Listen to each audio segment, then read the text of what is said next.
All And right. we are live. Good morning, everyone. Welcome to another Unscripted and Unchained RPG review live stream.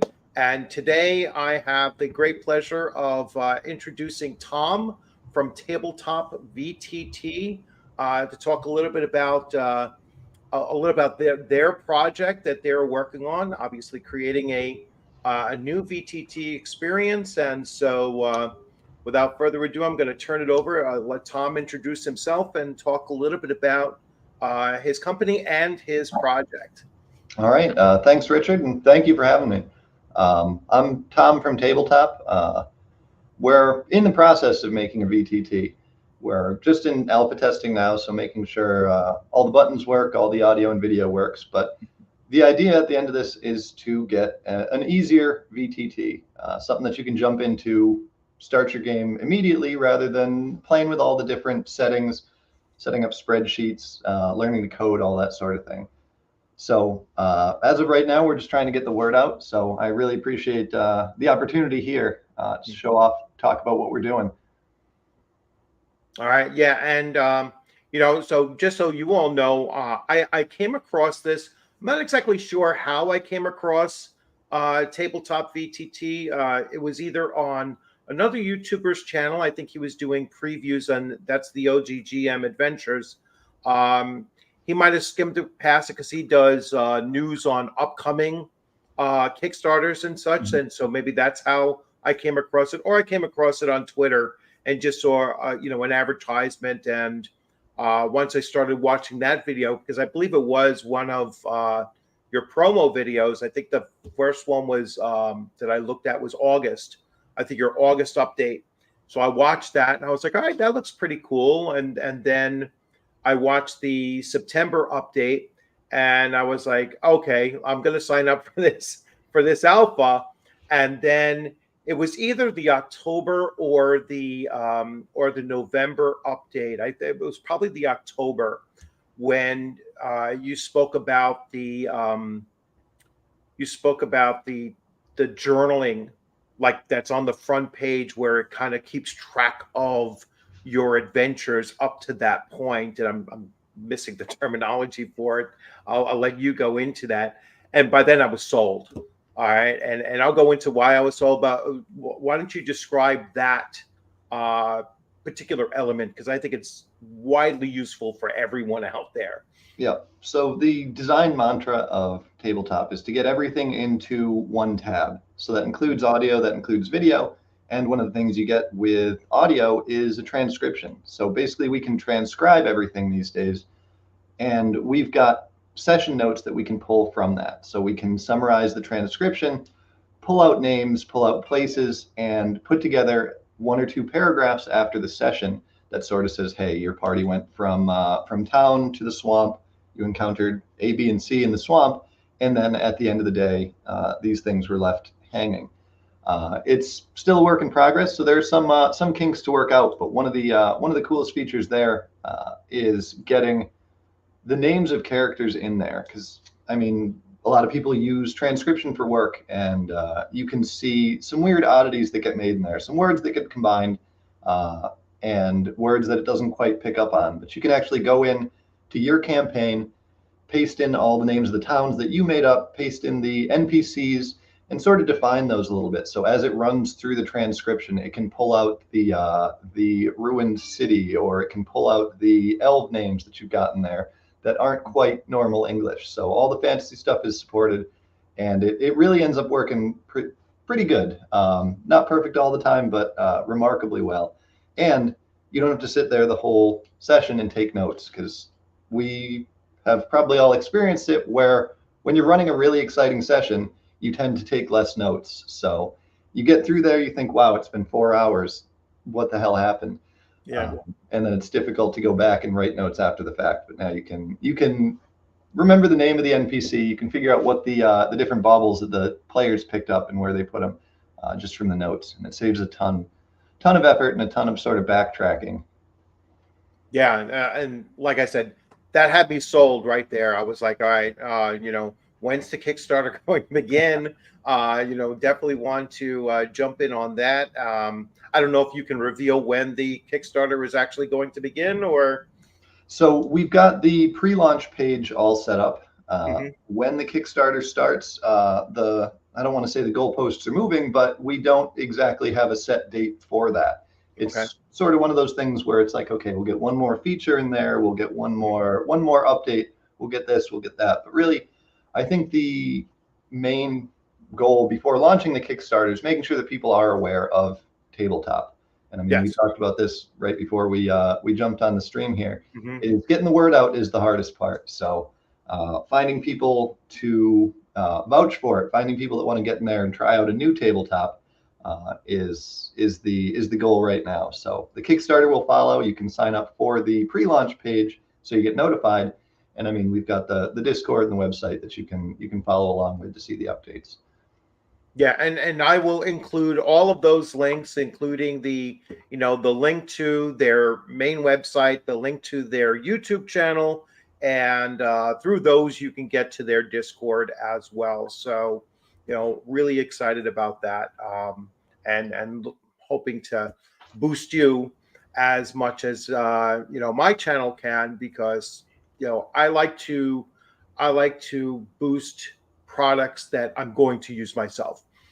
So I typically do not talk about product that I haven't bought myself, or I'm not anticipating or really excited about using, in the near future. So yeah, so it gets my thumbs up. I was like I said, as soon as I came across that, I was like, all right, that's a done deal. Another thing that I like about it is that once you're into the map and everything, you have points of interest. And I know you've recently added the right click function to the points of interest, which really Mhm. does streamline that process too. So, but yeah, I'll let you talk a little bit about points of interest and how they're going to work. So points of interest were originally added essentially just as notes. But as we added the notes in there, we realized, hey, there's a lot more information that the DM could use as you're running a game that should be available on the map at the click of a button. So the main idea behind it is to have references and to have text that you can read off for descriptions. As you enter a new area, when you flip over to that map, you could have the point of interest set up so you can click on that, and you almost get like a teleprompter style that displays sort of semi-transparent in front of the screen. And you can read through that while keeping your attention on the screen, so you're not looking down at your notes, you're not flipping through a book, and really read off that description. Make sure you hit the points that you wanted to hit with that map, with that description, or with whatever the players are looking at or experiencing. So it's really, at the end of the day, it's in there to keep the attention on the game, to keep the players engaged, and to keep it simple for the DM. Because I mean, no matter what VTT you're using, there's a different way of doing it. But plopping it right in front of you, keeping it an item on the map that you can see is easily the fastest way to it, and it's the hardest to forget. So you never Right. miss a description or end up making something up on the fly because you forgot about Right. a sheet of paper Um, that you wrote it down on. Now, is there an option to make it visible for the players as well, the prompter? The teleprompter, no. One of the things we do want to add is essentially like a handout system for it. Hmm. So whether that's a note that they can see while they're on the map, whether it's an image that you're presenting to them, or whether it's something that they can sort of hold on to and look back at. So whether you hand them a map that they can bring up, so you're not switching to an actual VTT map, so they can Hmm. look at like the regional map or the city map that an NPC might have given them. So handouts are on the roadmap. We don't have that yet, but yeah, player facing points of interest and player facing references are a big one that we hope to get in there. Yeah, that's going to be, very exciting to see that come along too. And we spoke prior to, and that was one of the things I really liked about Sword Coast Legends, which is not a VTT. It was a full blown multiplayer video game, but that was one of the key elements that came out of that, was the fact that the players could just see something glowing on the floor, and then just touch it, and now they had a pop up of what that note says, or something along those lines. So it really does make, I think, the game master's job a lot easier in having the players really, and it makes it much more immersive as well. Have the players, interact with what they're seeing, and so staying on that immersion, like what elements is Tabletop VTT working on to make it much more immersive than some other VTTs might be at this point. So really, we touched on it briefly before, but I think just the one tab mentality is a big one online. At the table, it's one thing. I know there are tables where people aren't allowed computers, you're not allowed phones. You want to sort of be completely engrossed in the game. When you're hundreds of miles apart and sitting directly in front of a computer, obviously you've got a lot more opportunities for distraction. Some of these are helpful, some of these are questionably helpful, but I know for my own games before Tabletop, I was running Discord for audio. I was running character sheets in one program. I had the VTT. I had even the Discord for chat and sharing images. So basically, you're opening the door for players to flip around, to go through different tabs, to juggle all these different things. Whereas once we started running games in Tabletop, you've essentially got the one window open. I mean, we don't have everything in there yet, but the idea is to get it in there. You've got the audio, you've got the video. You can see everyone on the screen, and you don't have to use video. I know some people prefer not to use video for remote games, but when you are using it, we've got the custom avatars. So basically on the video feed, if you've ever done like Facebook Messenger or something, you've put on like the clown hat when you're talking to your parents or something like that. But we can do that. You can tie them to the tokens, and essentially you've got different personas, different costumes that you can put on for the different tokens. So whether it's the players, whether it's a pirate with an eye patch or a Viking hat, sort of changing the color or transparency. We've got ghosts, we've got sort of skeleton masks and things like that you can put on. And it's absolutely a little on the silly side, but it is a lot of fun. Yeah. And for a lot of these encounters, if something pops up, the DM can just click on the token and it sort of puts the video feed over it.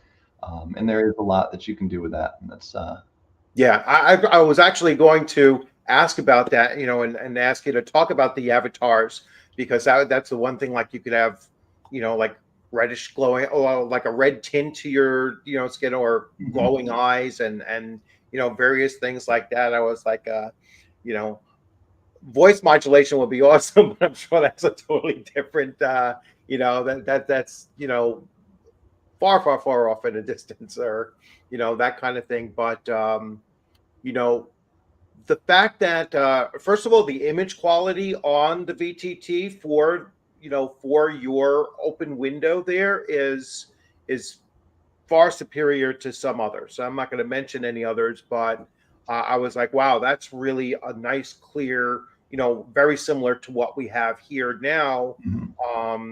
And it's a good size, like the default size. I don't know if that can be altered or not, but the default size that it is right now is is a little bit smaller than what we're looking at right now, but it's still decent enough size that you get that, a really crisp and sizable image of it without it interfering too much with the board. And I know when we switch over to the screen share, we'll probably see that as well. If not on yours, then I'll bring up mine so that the viewers can see that as well and see what I'm talking about there. But that's another thing about your the presentation of your VTT is how vibrant the color is on those maps and such too, which I was very impressed with, because I was like, wow, this is not very dull looking like some others.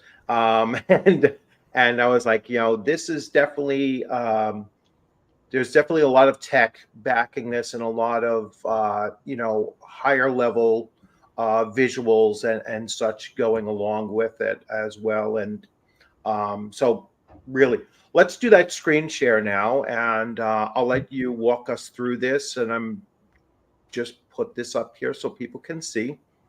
Okay. So this is a skyship from Homie and the Dude. They're a sort of a team of content creators out of England. And we've been working with them on some of their Kickstarter stuff. We actually were on one of their Kickstarters a few months back as one of their VTT tiers. But their stuff, their art style is phenomenal. And as we're working on it here, I think it just presents very well. So I wanted to give them a shout out. And I wanted to just thank or mention Justin, Ben, and John, the other three guys on the tabletop team, because they're the brains and the artists behind the layout and the design of tabletop here. So I'm the guy pitching it on Twitter and on YouTube here, but they're the muscle behind it. So I wanted to make sure that they got a shout out. But basically, the UI, the approach to the UI that we're trying to go for here is as minimal as possible. We don't want a lot of bells and whistles. I know it's easy to sort of fill up the margins with all different sorts of readouts and stats and things like that. Basically, we're trying to keep it as simple as possible. We've got the top bar, we've got the sidebar, and then as the players fill in over here, they go down on the left-hand side. You can toggle it back and forth on the top. And one of the things that we are looking for is the streaming mode. That's sort of a tabletop setup for streamers or for anybody who wants to record or stream a game, where it gives you a little more control over the video, and it gives you a little more control over sort of the positioning of the different players as the game progresses. I know it takes a lot of orchestration with OBS and all the different programs to try and get everybody's feed overlaid for games. But that's one thing we want to try and get into one tab. I mean, obviously, we're not doing all the functionality of OBS, and you'll still need to use a program like that to capture it. But going into it, we want to try and get as much simplified as possible. All right, and as you can see, if you're looking at the screen, you can see you won't see the camera in camera because you can only have one thing showing the camera, but that is going to be the size of the default, camera view, of whether it's the GM or the players as well, and they will run down the side. Another feature that I really liked was that when you roll initiative, the initiative order will fill out down there as well. So that was a really cool feature too. I was like, wow, that's useful. And then either the players or the GM can just click on those. But they highlight in order. They like kind of shift in order to show who is next. And then you can click on that icon to open up the character sheet of that character, as well, like what you see here, right? So I'm assuming Sky Buffalo is the highlighted icon right now. This guy right here. And then if you would just click on something else that will have the same thing, so they can see that. Yep. And so this is Iron Maiden. We haven't built out the character sheets for these guys yet, but yeah, you can click in between them. We've got the ballistas. You've got rotors, you've got all the different things. So we support animated tokens. I mean, this setup is just as much a showcase of the different features as anything else. We've got I think this is just a GIF, and then these guys are animated PNGs. So you get some cool transparency on these. Oh, that's cool. That you can drag out on there. So I mean, we've tried to support as wide a variety of options as we can. You can get animated battle maps, whether they're MP4s or any of the other common formats there to load them in. Obviously, some of those are a little more resource intensive, but if you're looking for animated battle maps, you know what you're getting into. We support them basically. Yeah, that's really cool because I hadn't seen that before. Before you showing it right now, I was like, I just thought that was. It was solid to the map, like you couldn't move it around, but the fact that you can move it around is, that's awesome. It's one of those things that it just adds a little bit to it. And I mean, being able to drag and drop those and clone more of them as you go along is a lot. Right. Yeah, and that goes back to that immersion aspect that I was talking about, to just make it much more dynamic and make the players feel like they're actually there in the setting. So that's really cool. And yeah, the character sheets are now these are all based on the 5.1 SRD, correct? So this one, the one that we've got displayed here, this is yeah, this is 5th edition. So Right. everything UI wise right now for this setup of character sheet, I'll go in here just to the edit. We've got a few different options currently. The full setup here is going to be more geared towards Pathfinder and D&D 5th edition. We do have other options. Custom is one that's actually really nice for creating things on the fly. I'll leave this guy at full for now, and we'll take a look at something else here just to show you some of the options, because I think this is, there we go, this is actually pretty neat. One of the things, you can take just any text string and write it here. We can even just do +6 or and then we just save that just as text. And well, let's see, that actually didn't work.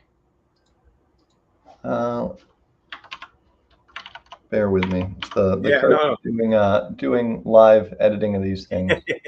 But the idea being that you can take a character sheet, you can type in plain text, and then just roll from it.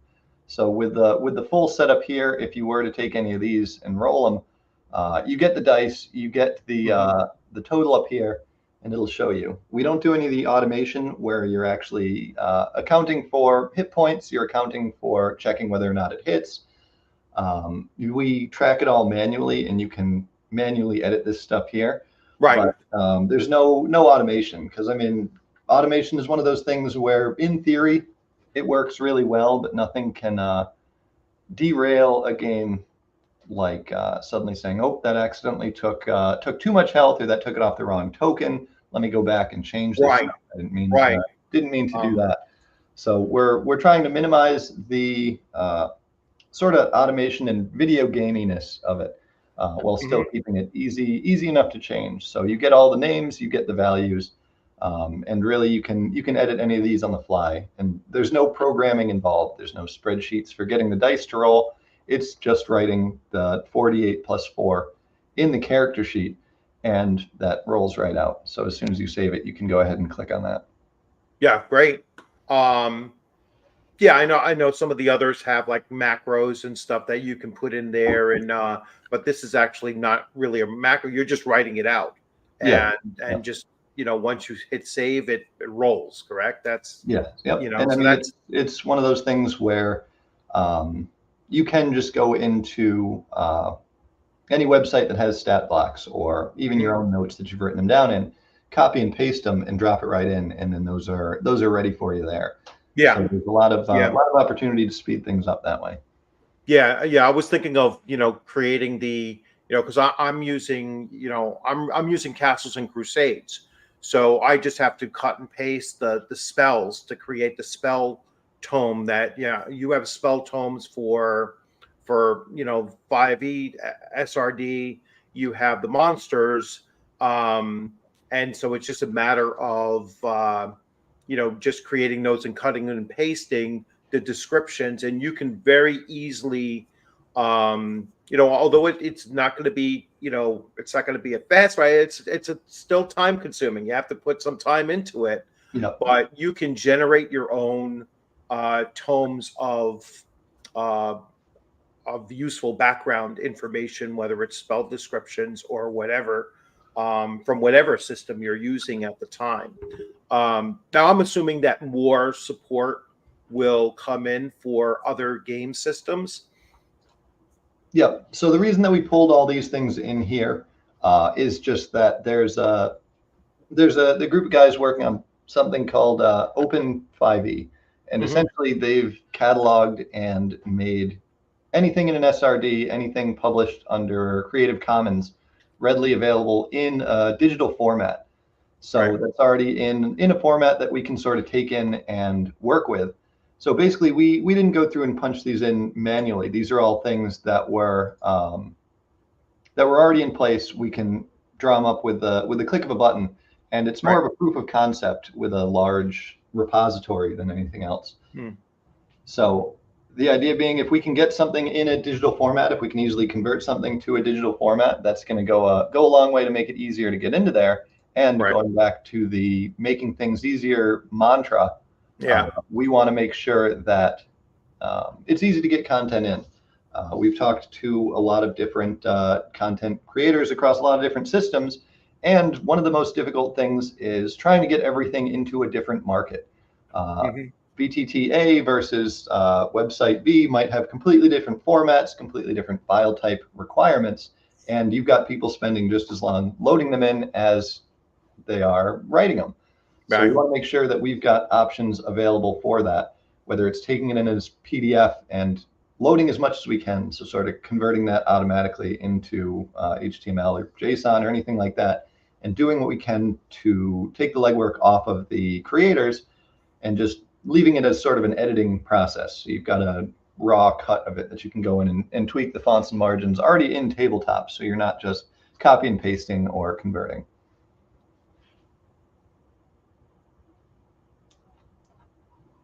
Okay. Yeah. That's that's kind of what that's kind of where I was leaning to, as well as like just looking for something that has its own feel to it, its own appearance to it, its own functionality, and yet is still familiar enough that it's very easy to transition from one to the other, as Mhm. well as it being inclusive of all the other things. Because I know you mentioned earlier on, it's like we use Discord for voice, we use this VTT for our visuals. Then if someone wants to share an image, we have to switch back to Discord to go to a different, to go to a text channel to see what they just posted up there, and it's like back and forth and such. And the fact that most of that can take place right there on one screen. And I know it's probably a very technical thing, but some of them, the stability of the audio and the visual is sometimes an issue, Well, where yeah, that's why people use different selections. I don't know if you can talk at all about the technical aspects of your audio and visual. so, I mean, one of the reasons why I think Discord gets brought in so much is because it is incredibly difficult to get a stable stream on there, to get video, to get audio, and to get them to sync up. And I think one of the main reasons why we were playing sort of internally with Tabletop before opening it up to alpha testing and public testing in the past month or so is because we wanted audio and video to just work. There's a lot of things that can go wrong with it, a lot of sync issues. You're dealing with a lot of different computers and a lot of different types of hardware. So really, like I said, we've got some really phenomenal developers on our side here, Mm. and they handle the technical stuff. I just try and break it. And yeah, it's one of those things where we want you to be able to come in. We want you to be able to trust that if somebody isn't talking, it's because they're not there, versus if somebody isn't talking, it's because they're desynced and they're talking to themselves. Because I think that was my first experience with audio and video in a tabletop where we thought a player had disappeared. And then 15 minutes later, you come to find out that they've heard everything and they've been trying to talk, but Mm. you didn't get them. So that's the reason why people are going to things like Discord. And that's one of the main things that we wanted to sort of bring it back into the VTT, bring it into Tabletop. So you can trust the audio and you can trust the video. Yeah, and that's big. So I'm going to remove this one. I'll tuck that over there, and I'm going to show the sandbox. All right, so Oh, the yeah. generic sandbox, and show them what we're talking about a little bit in detail here, because I have a few of those things there anyway. So let's make sure I go to this one. And so here we have the here we have the sandbox, and I'm not sure if it's showing there. Um, is it presenting on your screen? Yeah, it looks like we got it. Okay. Oh, there it goes. Oh, there was just a delay because I'm watching on this other one too. So actually, I'm getting picture on picture, so you can see what I was talking about as far as the quality of the, the image up over here. You can also see the. I have the.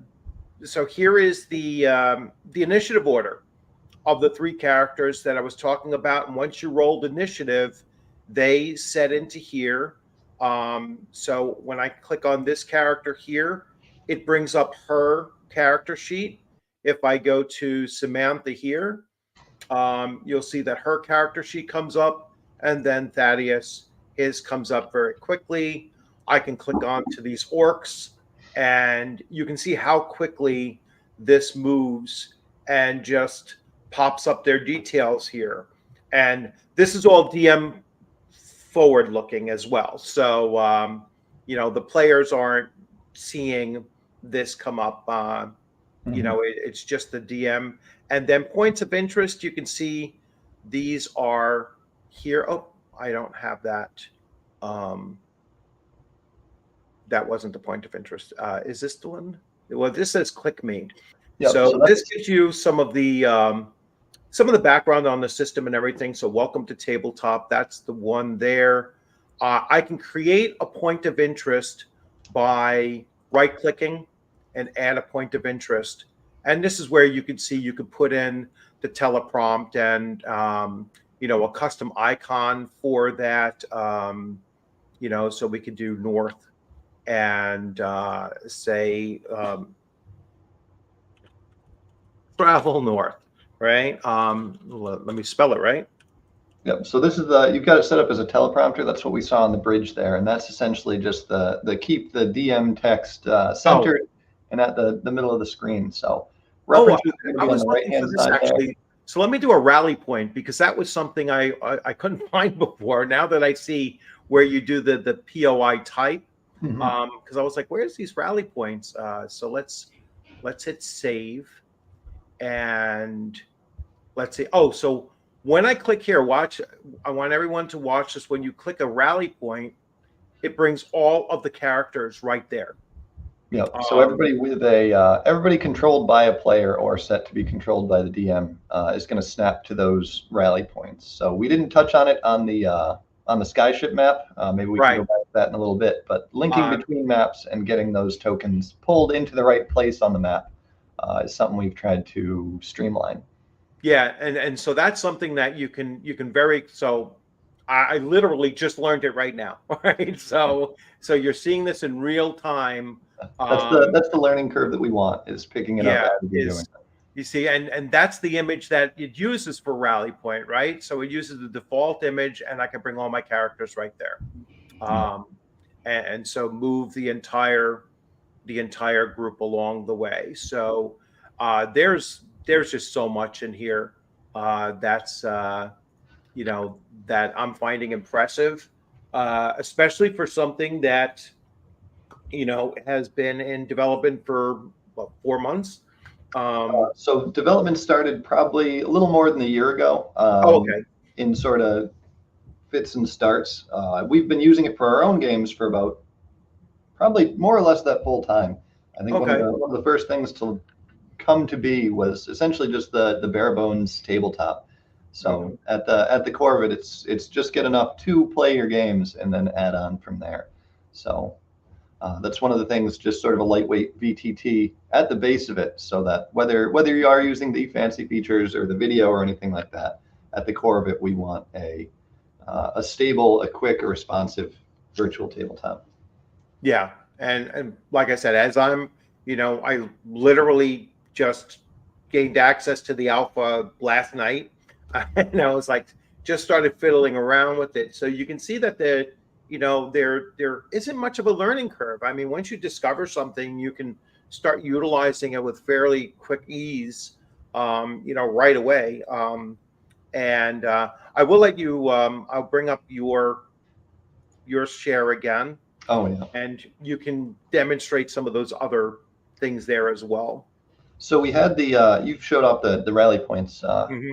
extremely well there. But one of the other things, the links between maps, because I know everybody juggles all the different maps and switching and revealing fog for different maps and all that. Hmm. So basically, we've built in the links in between maps. So we've got, you can see they're just little arrows in the point of interest here, but we've got the links between the different maps as you go up and down. So if you are navigating a ship, you don't have to guess which map to go to. There's no trial and error. There's no sort of lag time between that.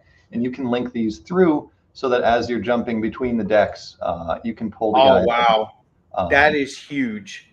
so you That can, is really really huge because when you're doing multiple floor dungeon maps and mhm, or like the skyship here that you have, I mean, just the fact that you can actually kind of like follow the, you know, label the staircases, you know, on a floor and then just automatically port them into the next room. mhm. That is really really impressive.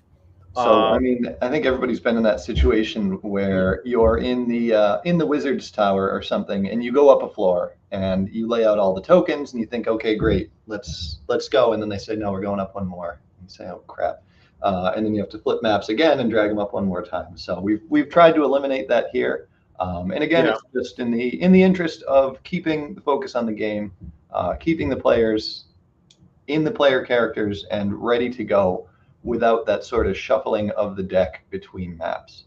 Yeah, and the other thing I think is important for people to realize because it was in one of your update videos.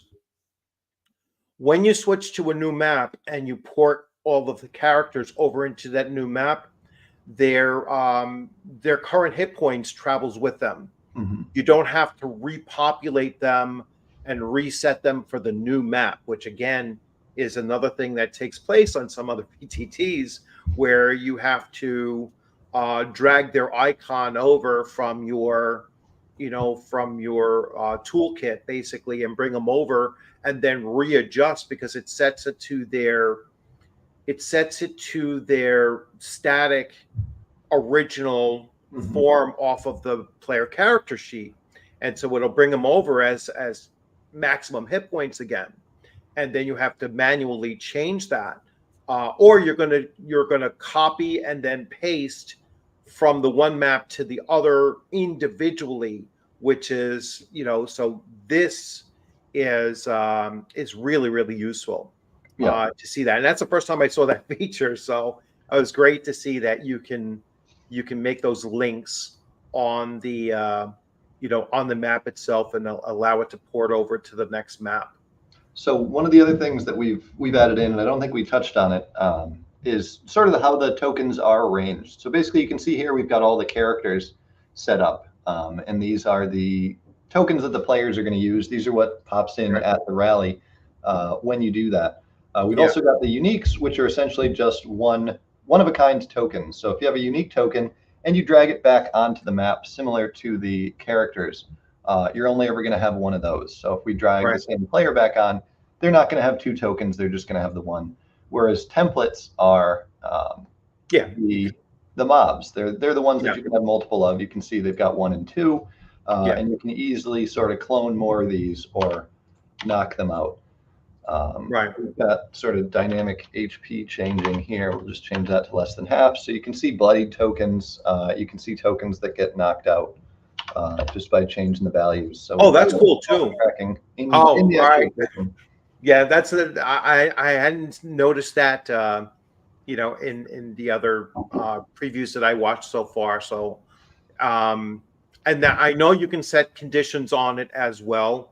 Do the conditions have like more than just an icon on it, or So the conditions right now essentially just exist as a just an icon, a ring around there that sort of slowly rotates, so you can see there's something affecting it. When you look okay? at the token, you can go in here and delete it. Right now, it's just sort of a pre-baked list. The intent is that you can get in there and you can add custom conditions, you can add beneficial conditions, and eventually you'll be able to sort of customize those a bit more. But as a proof of concept, we've just got that in there so that you don't lose track of who's paralyzed, who's down, who's poisoned, or anything like that. Yeah. All right. Oh, we actually have a question here. So let's say, how easy is it to adapt to different systems? I mean, you spoke about that a little bit earlier on, but I'll let you field that one as well. The dice system that we've got, again, you can set up any strings in the dice here to roll. Right now, if you don't include the dice string, if you just do the +3, it assumes you want to roll a d20. So it's geared towards the d20 systems in that regard. But we do have the little pop-up here where you can just go ahead and roll any string of dice. You can add any string of die to a character sheet. You can add anything like that and sort of do things that way. Let's go ahead. Let's see if we can just add a test character here. And then we'll just go ahead and give them a custom sheet and add this sort of stuff here. I think for an image, what do we got? Oh, this is a good one. We'll get him. Just as a test character here so you can see what we're working with. And you go into the actual character sheets and you can roll it out this way.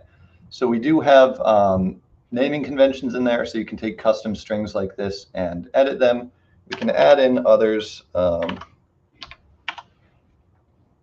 and roll those out this way. Try not to crash it.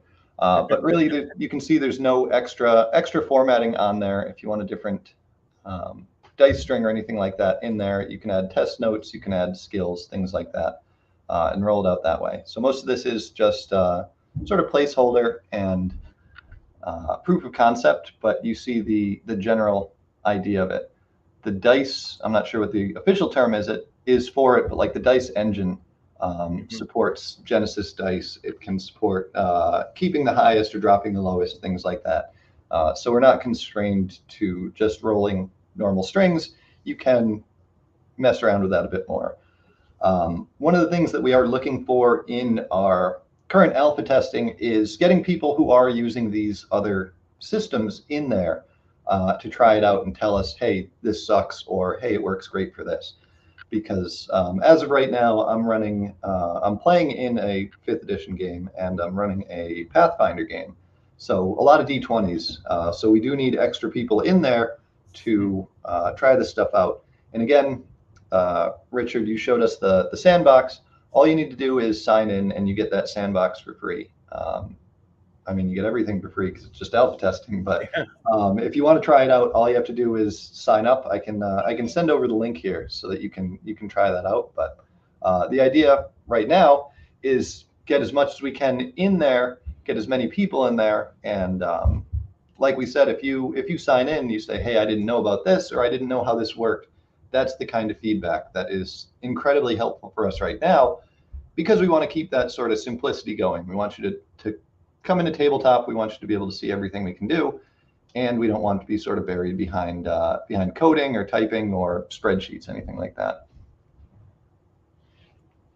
Yeah. Speaking of collecting input and that kind of thing. So I'm assuming a lot of that takes place on your Discord server. Mm-hmm. Which I will link once this, this live stream goes resident on the channel, which probably be just in a few minutes.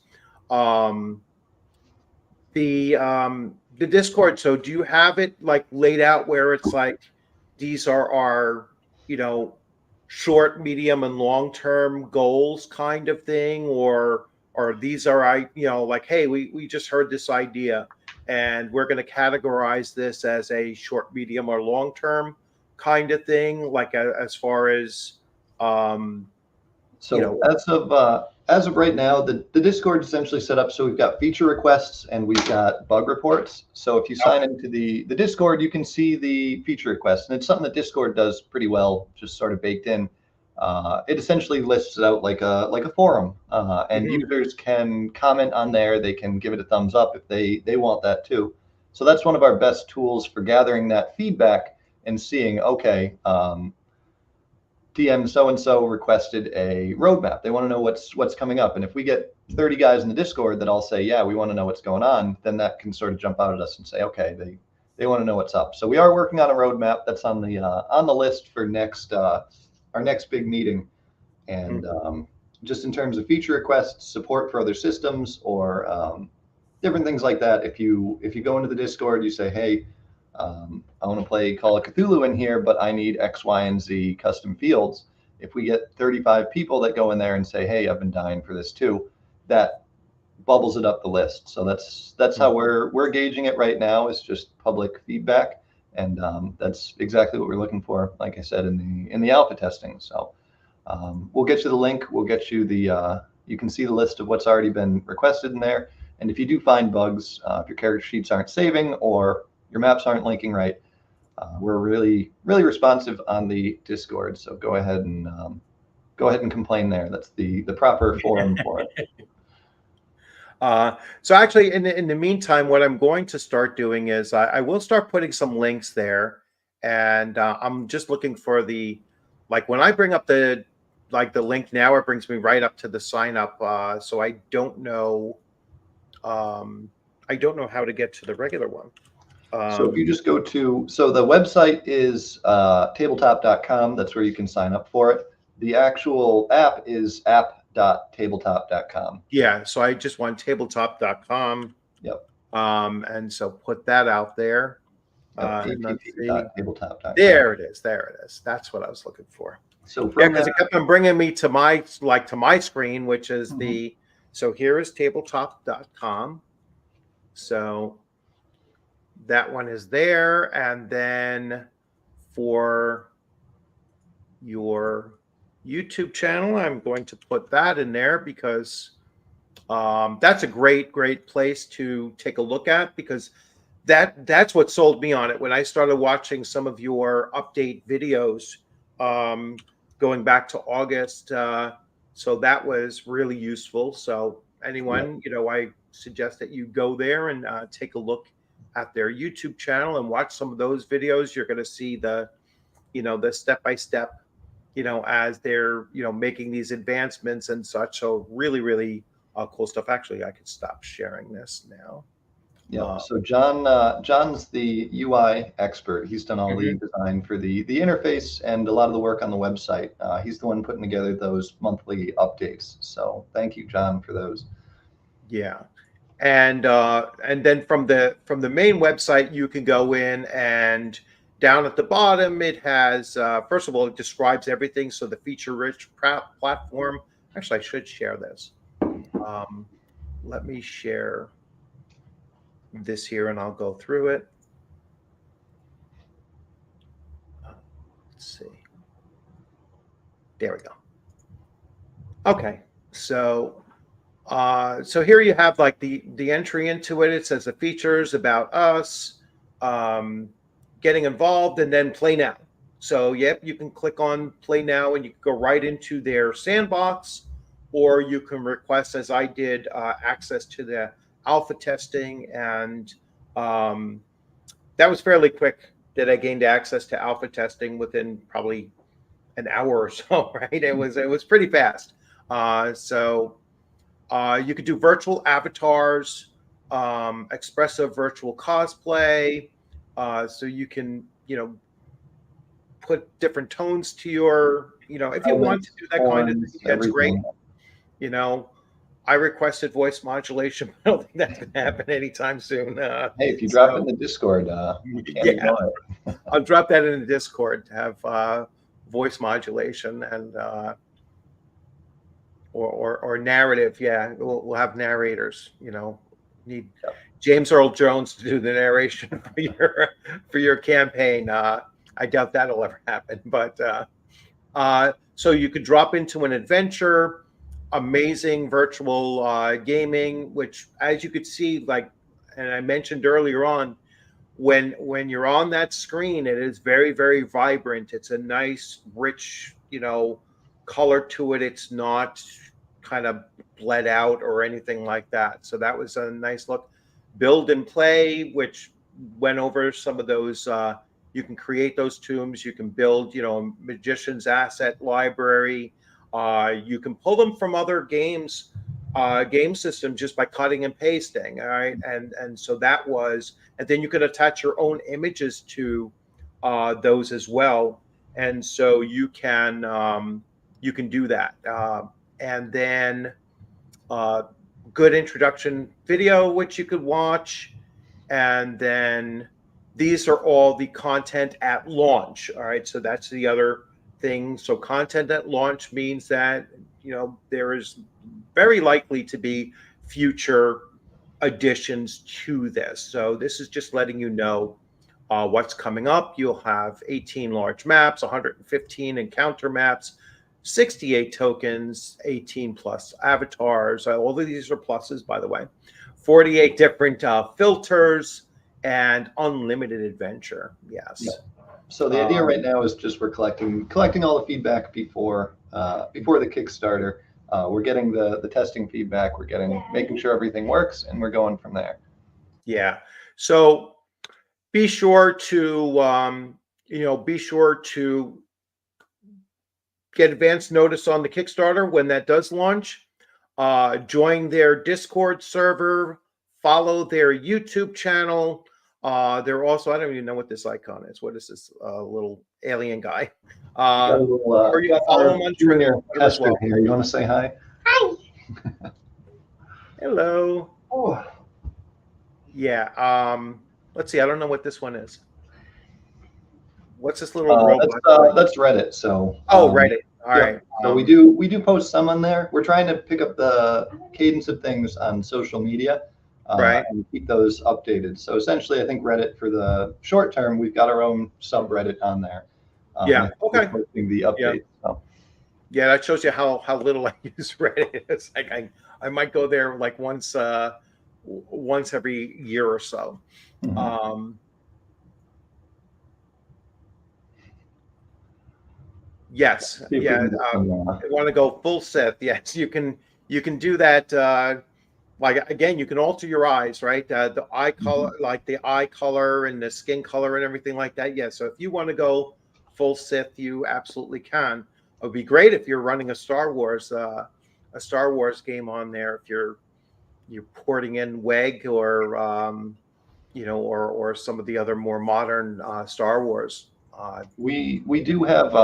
Let's see if I can drop the link here. I don't have it on here, but if you go to, I got to sign in for the chat. But if you go to the Play Now section, we do have the interactive avatar demo, where we basically pulled out the avatars, so you can play around with those without being in a game. Oh, really? All right. So if you wanna take a look at those, I think it's a subset of the avatars that we have. It's usually an update or two behind the actual tabletop in terms of what's in there. But in terms of proof of concept, I'll send you the link and you can post it. But if you just go to Play Now, it's one of the links below. So in the Learn More with our tutorials, you can see we've got the link to the avatar playground. Oh, so all right. So I will click on that. Actually, we can do that in real time as well. Mm-hmm. So let's. So if anybody wants to play around with those, that's available without signing in or anything, and it's all just in the browser. So I'm gonna click on Play Now. Mm-hmm. And right there, right under Learn More with our tutorials, the first link is the avatar playground. Okay, let's see. So we'll see Pick an option below. We'll see if this plays nice with the streaming. It may not. Okay, allow. All right. Oh, there we go. All right. So there's my current avatar, right? And Demon in the Woods is. I think we lost the stream of it. I don't think. Oh, did we lose the stream? All right. Yeah. So let me go back, or. I don't think it's playing nice with the video here, but because yeah. Let me try it again. I'll add. So I'm here. All right. Let's see if it's working now. So let me click on play with the avatar, and I'll give it a couple seconds. Sometimes there's a little bit of delay, I guess. Mm-hmm. Oh, I have it here. All right, so let me change this. It's in a new tab. Yeah, it's in a new tab. So yeah, that's what it did. It moved it to a new tab. Gotcha. So let me. So I just did something in the wood, Demon in the Woods, right? So let's see if we can pull up that. And there we go. So there you see Demon in the Woods. It'll take a second, I guess. If not, it's not. Yep. So we do the background. You don't need a green screen for this. You can see depending on what the background looked like, you get a Yeah. little clipping there. But uh, Yeah. the idea is the same. We can play around with the eyes. We can add horns and hats. Mhm. We've got some animated backgrounds on there, and one of the things we can do is control the background for all the players at once. So if you're using the video, you're using the avatars as you sort of transition scenes from the haunted woods here over to the town. We can actually switch the background as you go, just to get everybody in the same sort of frame of reference there. Right. Let's see if we can make another. So Gnome King. Let's see how this works. And let's see. I just puts a crown on. So it Yep. didn't change the background, but it just put a little crown on. I think this Um, one blows up the nose and the eyes a little bit too, so you get a oh, it little does. distortion in there. Yeah. So that's pretty cool. I mean, again, it's a, it's one of those things that it just makes it unique and it makes it fun, and you can clown around with the stuff and everything because you know if you're not having some silly banter at your table, are you are you really experiencing the game experience as much as you can, especially as many of us are in the past we were forced to transition to virtual, Mhm. but now a lot of people are just relying on virtual. We've made friends that are all around the world, and the idea of, well, we're going to just go right back to, there's never any go right back to, that's Yeah. just the way it is, right? Yeah, we're in a new reality now. It's great to see that conventions are starting to come back in person and such, but a lot of people have moved on to the virtual sphere, and like I said, with friends around the world. I have a player in Spain. I've had players in the Philippines, and all over the place, all over the world, in North Africa and such. Morocco. One of my players was in Morocco, all over the world, Yeah. and that's just the reality of the thing. That's one of the benefits of the shift to virtual, for many of us, is that we really have broadened not just the hobby, but broadened our own social networks and such. And the fact that Tabletop VTT is looking to make it a kind of a fun experience just with your avatars as well, is just it's a nice plus to have in there. So and like I said, it adds to the fun that you're going to have at your table. So really cool. I've never seen that before either. So you guys are definitely breaking some ground, and having these things that transition from one map to the next is phenomenal. Like I said, they keeping the session notes on the front page without having to actually jump into the game to look at the journals. You can now just look at it, and everyone can refresh their memory of what happened in the last session, so that they can start thinking about the next session, and everything is also a big positive. Really, really impressive for this project, and I'm really stoked to wait for that Kickstarter to start, and I certainly would like to bring you guys back in again once the Kickstarter does begin, and let us know, at what, how much has gone, into it from now, Oh yeah. this presentation to the launch of that. And I'll probably bring you guys on for a few times, because if you weren't here in the very beginning, Tabletop VTT is my first tech, you know, uh, tech support, for the channel. I've had many, game developers on, but I've never had a virtual tabletop developer on the channel. So it kind of broadens all of our reach there as well. So Well, we're glad we could be the first ones. And yeah, like I said, we are going towards Kickstarter, but as of right now, alpha testing is publicly available. If you want to get in and try it out, if you want to get in and run your weekly games in there, you can set that up and take advantage of the transcription of the summary notes of the audio and video. And again, we're looking for that feedback. We're looking for what works, what doesn't, what you'd like to see. And that's all extremely helpful at this point. yeah, I'm gonna be messing around with that this weekend because my first session of my Castles and Crusades campaign is starting Tuesday night. So I'll see how much I can actually get done on it over this weekend, and hopefully we can maybe even launch with that. Launch with the test run of it as well, and looking forward to that.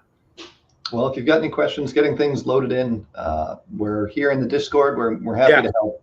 Yeah, I will definitely be there throughout the weekend, probably on Discord, asking you, because I'm not the most tech savvy person, but I'm definitely going to tool around with trying to connect the player character icon to an external character sheets. Because I have them all on PDF right now, so I remember seeing in one of the videos where you can link to an external character sheet as well. So that's something that I'll be looking to do. We can't pull roles as easily that way. Yeah. One of the things we didn't cover, we do have an integration with a group of folks called 3D Dice, and we've got a plugin there. So that's basically just a Chrome plugin, a browser plugin. So if you do keep your character sheets on another site that supports their plugin, you can click and roll on your character sheet on another site. It'll pull those into Tabletop, and you can configure your dice that way. So we do have sort of the base level integrations to get rolls from other places. If you're really sadistic and you want to keep your character sheet in Roll20, you can pull those over into Tabletop as well. But yeah, that's out there. That's 3D Dice, DDDICE.com. And they've got an active Discord. Their developers are really good. So if you have any problems with that, they can help you out too. Sounds good. All right, so we're about to wrap up. I'm going to put up a couple links here for you to see visually, and they're in the chat, which will become available once the live stream becomes a video saved on the channel. So this is their main tabletop.com. So make sure you jump in there. And then we have their YouTube channel. So Tabletop at YouTube. Very easy. You can just cut and paste and jump right into there.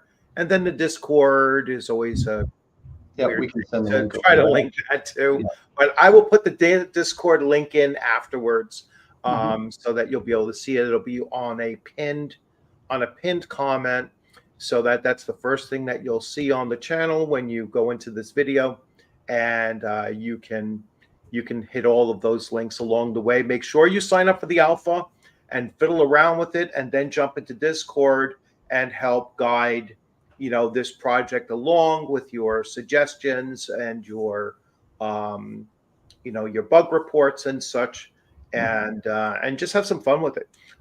Because in the brief time that I spent on it, and you watch that in real time here, I was like, wow, I finally figured out how to do rallies in real time. So you see how fast it is to pick up the system, and just have fun with it. So I'm going to wrap this up. Tom, thanks so much for coming on, and I hope that this does well. Remember, everybody out there, just go to those links, sign up, join, follow, do all of those things. Let's get this Tabletop VTT you know, on a great trajectory forward, and you know, let's bring them some traffic. Well, again, thank you so much for having us. I'm always happy to talk about it, and yeah, get in there, try it out, tell us what works, tell us what doesn't. That's what we're looking for. All right. Thanks, everyone. Have a great weekend. Have a great weekend, Tom. Great holidays for any of you. If I don't see you in the next 2 weeks or so, so enjoy your holidays upcoming, and so forth. And yeah, just keep on rolling those virtual dice and on your virtual maps, and enjoying yourselves. Well, good All luck right. with your Castles and Crusades campaign. Yeah. I will let you guys know how it's going on the you know, on the Discord and everything. So, and I will be doing you know, weekly reports on how that game is going, and I'll even throw in like how it's working on the because I just do recaps, so I'm not going to be showing the actual gameplay and everything. So, but I'll let you know how it's interfacing, you know, with what we're looking to do and everything. So I'm really looking forward to that as well. All right. Thanks again. Take All care. right, everyone, have a great weekend. Bye. All right.